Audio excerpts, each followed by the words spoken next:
जाओगे? बेलापुर, नामपुर, फतेहगढ़, रामगढ़, कहाँ जाना है बोलो? अरे क्या कभी तांगा नहीं देखा पहले? ये गांव खेड़ा है साहब, यहाँ मोटर गाड़ी नहीं मिलेगी कि बैठे और गर्र से चल दिए। यहाँ तो बसंती का तांगा ही चलता है। देखो, मुझे बेफिजूल बात करने की आदत तो है नहीं। चलना है तो बोलो चलना है। अरे भाई हमको तो चलना नहीं चलना है तो ठीक है, कोई बात नहीं। अब बसंती से कोई दुश्मनी तो नहीं हो जाएगी। तुम बाहर निकले तो मैंने सोचा कि तांगा करोगे तो पूछ लिया। अब कोई जबरदस्ती का सौदा तो है नहीं। बैठे बैठे नहीं बैठे नहीं बैठे। अरे ये तो बसंती का तांगा है, किसी जमींदार की बेकारी थोड़ी है कि मर्जी न मर्जी करना ही पड़े। तो आज तो वही मिसाल हो गई कि हाँ चलिए, चलना है यार। हाँ हाँ तो आ जाओ, मैंने कब मना किया? देखो, मुझे बेफिजूल की बात करने की आदत तो है नहीं, इसलिए पहले ही से बोल देना अच्छा है। बेलापुर का 2 रुपया और रामगढ़ का 1.5 रुपया, इसमें झिकझिक मत करना। बसंती जो बोल गए सो बोल गए। हाँ तो ठीक है, हम तो हाँ हाँ समझ गई। तो यही पूछोगे ना कि बसंती बेलापुर का 2 और रामगढ़ का 1.5 क्यों? तो पूछोगे तांगा किस गांव का है? पूछो पूछो। किस गांव का है जी? रामगढ़ का है। अच्छा तो रामगढ़ का है। यूं कि देखने वाली बात ये भी है कि अगर हम बेलापुर की सवारी लें तो 2 चक्कर हो जाते हैं। यहाँ से बेलापुर, बेलापुर से रामगढ़, और अगर रामगढ़ गए तो समझो रामगढ़ गए। यूं कि तांगा भी रामगढ़ का है और हम भी रामगढ़ के हैं। ये तो हुई हमारी बात। अब ये बताओ कि तुम कहाँ जाओगे? यूं के हम भी रामगढ़ ही जाएंगे। हाँ हाँ तो चलो, मैंने कब मना किया? यूं कि वहाँ किसके घर जाना है ये तो बताना ही पड़ेगा कि बसंती उस घर को ले चलो। क्योंकि अगर हमको ये नहीं पता कि तुमको जाना कहाँ है तो हम तांगा रोकेंगे कहाँ? और अगर हमने तांगा नहीं रोका तो तांगा रुकेगा कैसे? क्योंकि देखने वाली बात ये है कि तांगा चला कौन रहा है? तांगा हम चला रहे हैं। और अगर हम ही ये न जाने ठाकुर बलदेव सिंह के घर जाना है। हाँ हाँ तो चलो, मैंने कब मना किया? तो फिर बोलो ना ठाकुर साहब के घर जाना है।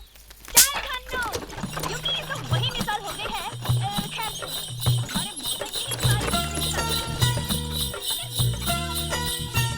तो आप समझो ये कि माँ बाप तो हमारे पहले ही से नहीं थे, और फिर मौसा के बाद मौसी, और तांगे की जिम्मेदारी किस पर आ गई? हम पर आ गई। लोग हमसे ये भी कहते हैं कि बसंती लड़की होकर तांगा चलाती हो, तो हम उसका जवाब ये देते हैं, धन्नो घोड़ी होकर तांगा खेल सकती है तो बसंती लड़की होकर तांगा क्यों नहीं चला सकती है? बोलो। इसमें क्या बात है? शहर में भी तो लड़कियां मोटर गाड़ियां चलाती हैं, उन्हें कोई कुछ नहीं कहता। रहने वाले शहर के हो लेकिन समझदार लगते हो। क्या नाम है? वीरू। तुमने ये नहीं पूछा कि हमारा नाम क्या है? तुम्हारा नाम क्या है बसंती?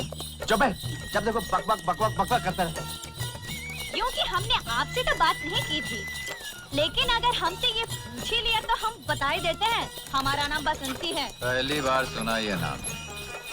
बसंती? बड़ा प्यारा नाम है। हमारा नाम बसंती क्यों रखा गया? इसके पीछे भी एक बात है। क्या बात है? बताओ बताओ। हुआ ये कि जब मैं छोटी सी थी तब मौसी के देवर की सास ने कहा क्या कहा?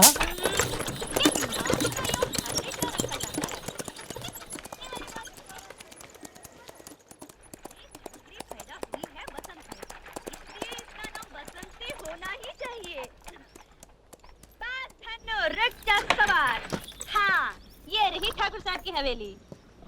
यूं कि कमाल हो गया, तुम लोगों की बातों में रास्ते का पता ही नहीं चला। हाँ, हमें जरा बात करने की आदत ज्यादा है। ये रहा तुम्हारा 1.5 रुपया। यूं कि तुम आदमी अच्छे हो, इसलिए तुमसे पैसा तो लेना नहीं चाहिए, लेकिन अगर घोड़ा घास से दोस्ती कर ले तो खाएगा क्या? इसलिए हम ये 1.5 रुपया ले लेते हैं। बहुत मेहरबानी आपकी। चल धन्नो, पलट सवार।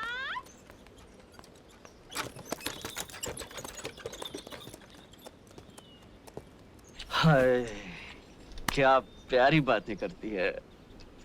प्यारी नहीं, बहुत सारी बातें करती है। चल, जहाँ लड़की देखी लाइन लगाना, चलो चल। चलना।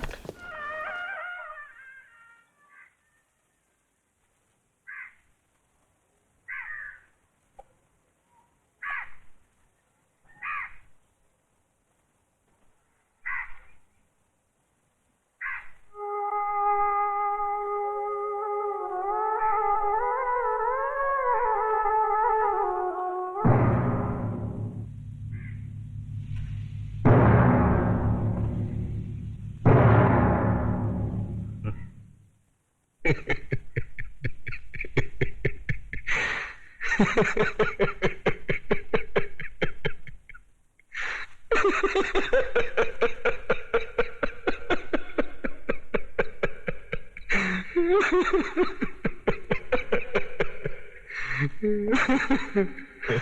गए मेरी मौत का तमाशा देखने। अब मुझे लटका देंगे, जुबान ऐसी बाहर आएगी, आंखें बाहर आएगी। थोड़ी देर लटकता रहूंगा, फिर ये मेरा भाई मुझे नीचे उतार देगा, फिर आप चर्चा करते घर चले जाओगे, खाना खाओगे, सो जाओगे। तुम्हारी ये नामर्दानगी, बुज़दिली एक दिन इस देश की मौत का तमाशा इसी खामोशी से देखेगी। कुछ नहीं कहना मुझे तुम्हें, कुछ नहीं। तुम्हारी जिंदगी में कोई फर्क पड़ने वाला नहीं। अंधेरे में रहने की आदत पड़ी है तुमको, गुलामी करने की आदत पड़ी है। पहले राजा महाराजाओं की गुलामी की, फिर अंग्रेजों की, अब चंद गद्दार नेताओं की और गुंडों की। धर्म के नाम पर ये तुम्हें बहकाते हैं, तुम एक दूसरे के गले काट रहे हो। काटो काटो। ऊपर वाला भी ऊपर से देखता होगा तो उसे शर्म आती होगी, सोचता होगा मैंने सबसे खूबसूरत चीज बनाई थी, इंसान। इंसान नीचे देखा तो सब कीड़े बन गए, कीड़े। कीड़े रेंगते रहो, सटते रहो और मरो। आए और गए, खेल खत्म। क्यों जिए मालूम नहीं, क्यों मरे मालूम नहीं। कलम वाली बाई क्रांति लाना चाहती थी, कलम के जोर पर काले वर्तमान को खत्म करना चाहती थी। कौन समझा उसकी बात को? सब साले मुर्दे, जिंदा लाशें। किसे जगाती वो? मैं जाग गया, कुछ अच्छा काम करके जा रहा हूं, सुकून है। लेकिन ध्यान में रखना, तुम्हारी ये खामोशी कल तुम्हारे बच्चों के लिए रोना बन जाएगी। ये कानून वाले, वर्दी वाले नेता, इन्होंने अपना ईमान बेच दिया। एक दूसरे को जलाते वक्त तुम्हारा ईमान कहा गया था, भाड़ में।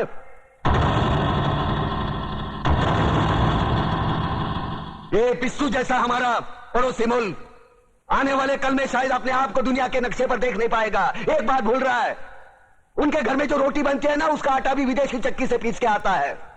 साले अपने खुद के देश में सुई नहीं बना सकते और हमारे देश को तोड़ने का सपना देखते हैं।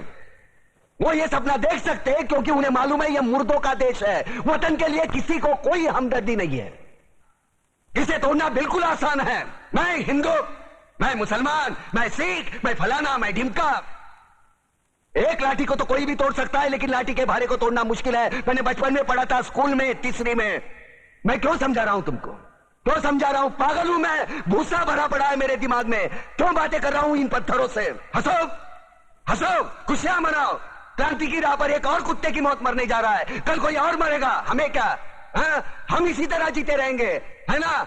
जियो भाई जियो, जैसे चाहिए वैसे जियो। मैं हिजड़े की जिंदगी जीना नहीं चाहता। ए ला, चल चल ला।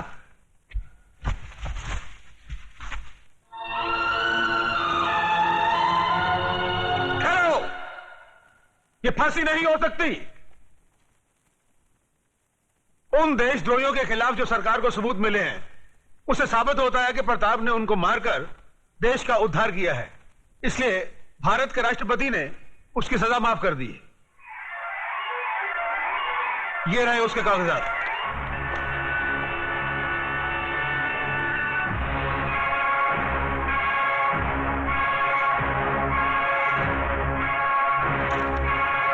रोक दीजिए ये फांसी।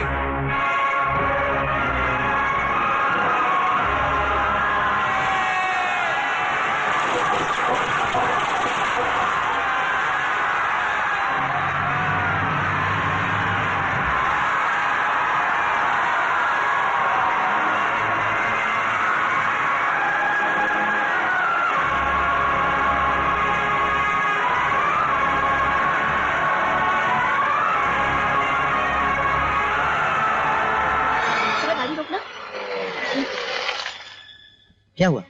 बीच रास्ते में गाड़ी क्यों रुका दी? यहाँ ऊपर शिव जी का पुराना मंदिर है, जहाँ पे कोई भी नहीं जाता। हम लोग थोड़ी देर के लिए यहीं पर छुप जाते हैं, गाड़ी यहीं कहीं पर छुपा देते हैं। मनीराम की गाड़ी आगे निकल जाएगी तो पीछे के रास्ते से हम लोग शहर जा सकते हैं।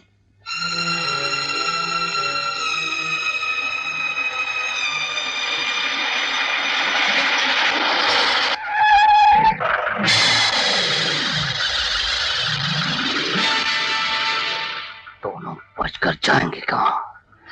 खाई, जंगल, मंदिर, पहाड़, शायद तो कहीं भी छुपी हो, मेरी आंखों से नहीं बच सकेगी। लगता है जीप निकल गई, चलो। नहीं राजा, ये मनीराम बहुत खतरनाक आदमी है, कभी भी वापस आ सकता है। इसलिए शाम ढलने तक हम लोग यहीं पर रुक जाते हैं।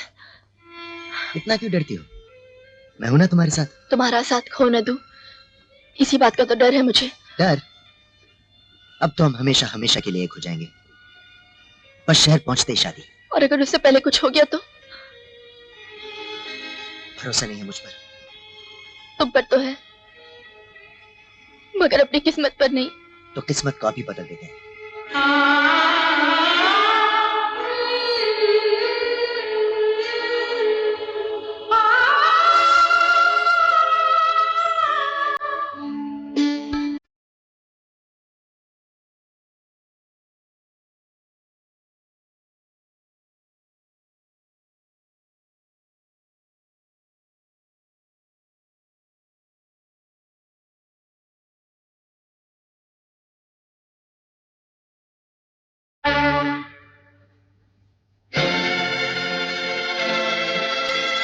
छाया, भैया, मैं तेरी शादी के लिए सुहाग का जोड़ा खरीदने शहर गया और तू यहाँ गैर मर्द के साथ। भैया ये कोई गैर मर्द नहीं, मेरे पति है। मैंने तो आपसे पहले ही कहा था कि राजा को छोड़कर मैं और किसी के साथ शादी नहीं करूंगी। इसलिए आज हम लोगों ने इसी मंदिर में भगवान को साक्षी मानकर शादी कर ली है। देखिए देखिए मेरी मांग में इनका सिंदूर। ये सिंदूर नहीं, काली खींचे दुनिया की नजरें छिपाकर तूने अपनी मांग में भरी है। एक ऐसा कलंक तूने अपने भाई के माथे पर लगाया है जो कभी नहीं मिट सकता। लेकिन मैं ऐसा हरगिज नहीं होने दूंगा। इससे पहले कि तू मुझे बिरादरी में बदनाम कर दे, मैं तुझे शंकर भैया, चाहे से कुछ मत कहिए। अगर आपको कुछ कहना है तो मुझसे हट जाओ कहिए। राजा, तुम्हें मेरे प्यार की कसम जो तुम हम दोनों के बीच में आए। आज मैं भी देखना चाहती हूँ कि जिन हाथों में मैं आज तक राखी बांधती आई हूँ, आज वही भाई अपनी बहन की जान कैसे ले लेता है। मारो मुझे। रुक क्यों गए भैया? मारो मुझे, मारो। जरा मैं भी तो देखूं कि जिस भाई ने मुझे माँ और बाप बनकर पाला है, आज वही भाई अपनी बेटी जैसे बहन का गला कैसे काटता है। मारो। अरे चुटकी की बच्ची, अरे तू कहाँ बच के, कहाँ, अरे कहाँ बच के, कहाँ जाएगी?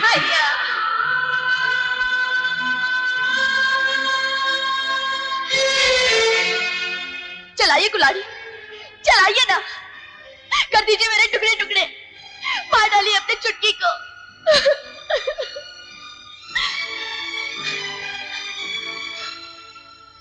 इसमें छाया का कोई कसूर नहीं है शंकर भैया, सारा कसूर मेरा है। मैं इसे यहां लेकर आया था, मैंने इसके मांग में सिंदूर भरा है। मैं इसके बिना एक पल नहीं जी सकता, इसलिए मैंने छाया को अपनी पत्नी बनाया। दौलत, हवेली, दादी माँ, सब पीछे छोड़ाया हूं मैं। 4 दिन बाद जब प्यार का भूत तेरे सर से उतरेगा तो तू लौट जाएगा अपनी हवेली में, उस हवेली में जहां से मेरी बहन को धक्के मारकर बाहर निकाला गया था।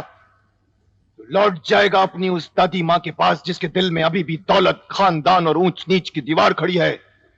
उसे कभी मंजूर नहीं होगा ये ब्याह। मुझे मंजूर है शंकर, मुझे मंजूर है। अपने पोते की खुशी के लिए मैं कुछ भी करने के लिए तैयार हूं।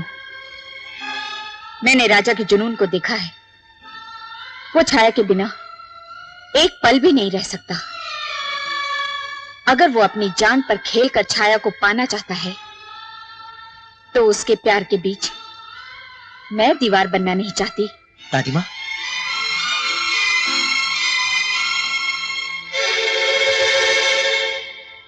मेरा पोता ही मेरी जिंदगी है, इसे मैं किसी भी कीमत पर खोना नहीं चाहती। इसकी खुशी के लिए ये दौलत, खानदान, ऊंच नीच की दीवारें आज सभी गिरा दी मैंने। मेरी आंखों से पर्दा हट गया है शंकर। मैंने जो तुम्हारे और छाया के साथ किया, इसके लिए मैं माफी मांगती हूँ। और छाया के रिश्ते के लिए मैं तुम्हारे आगे झोली फैलाती हूँ। बस बड़ी माँ, मुझे अब और शर्मिंदा मत कीजिए। छाया हमेशा से आप ही की थी और आप ही की रहेगी। आज तेरी मंगेतर और तेरा प्यार बलि चढ़ रहा है। सबके सब तेरे खिलाफ हो गए हैं, और तू फिक्र मत कर, मैं तेरे साथ हूं।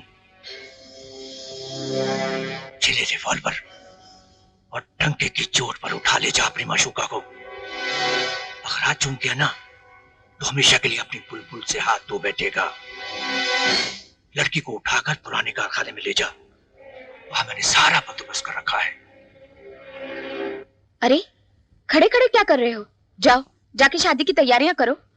मैं अपने पोते की शादी इतनी धूमधाम से करूंगी कि दुनिया देखती रह जाएगी। ये आ गया तुम्हारा आनंद महल। आनंद महल इतना सड़ा हुआ?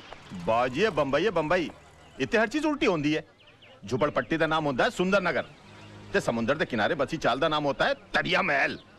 तुसी ते नया हो ना, धीरे धीरे सब समझ जाओगे। धीरे धीरे नहीं, मैं हर चीज झड़ से समझ जाता हूँ लड्डू सिंह जी। मैं समझ गया हूँ कि मेरा ये जो दोस्त है ना, इसने अपनी औकात की सबसे जगह चुन ली है। राज मेरे दोस्त, मेरे भाई, मेरे प्यार, तू कब आया यार? अरे बस मोहन यार, हम भी आ गए आपके सपनों की नगरी में अपनी किस्मत आजमाने के लिए। ये किताब पकड़वा। क्यों क्यों क्यों? वो सामान निकालना है ना, इधर से भी निकाल ऊपर से भी निकाल। ओ अच्छा, मास्टर आदमी है यार। हाँ लड्डू सिंह जी, कितने पैसे हो गए आपके? 62 रुपए 75 पैसे। 62 रुपए।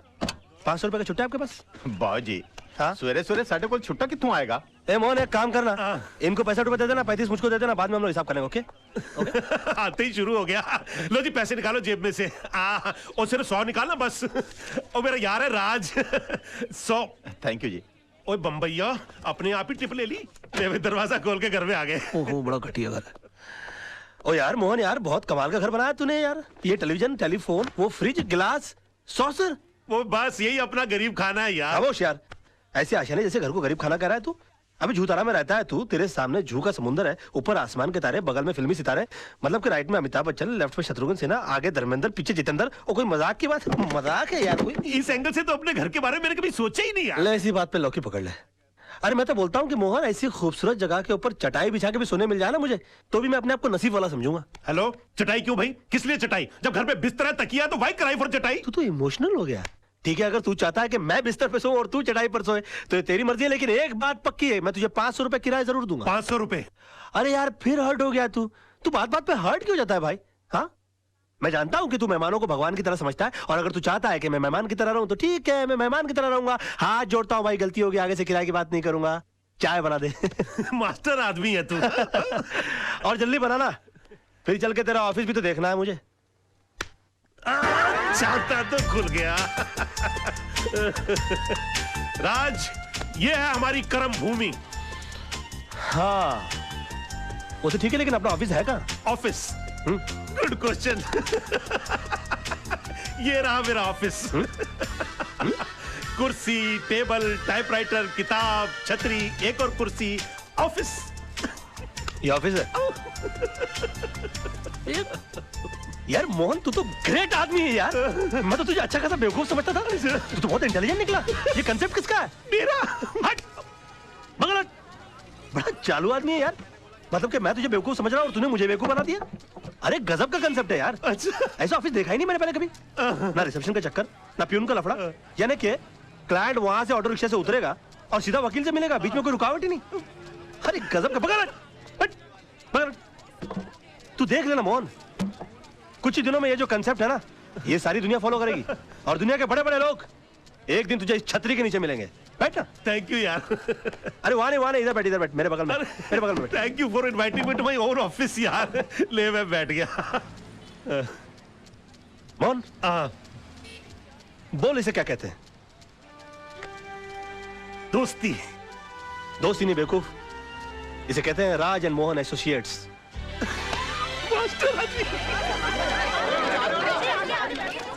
क्या बात है, ये लोग इतना तेज तेज क्यों भाग रहे हैं? आज तेजपाल साहब का केस शुरू होने वाला है, इसलिए तेज तेज भाग रहे हैं। ये तेजपाल साहब कौन है? शहर के मशहूर बैरिस्टर, बहुत ही तेज आदमी है। आज कोर्ट में आर्गुमेंट करने वाले हैं। चल, we will take some lesson from him, कुछ सीखने को मिलेगा। अब इतना बुरा वक्त आ गया कि दूसरों से सीखना पड़ेगा। चल तू बोलता तो चल के देख लेते, आजा। चल। अरे रुक तो सही, ऑफिस तो बंद कर लूं। बंद हो गया। चल चल चल।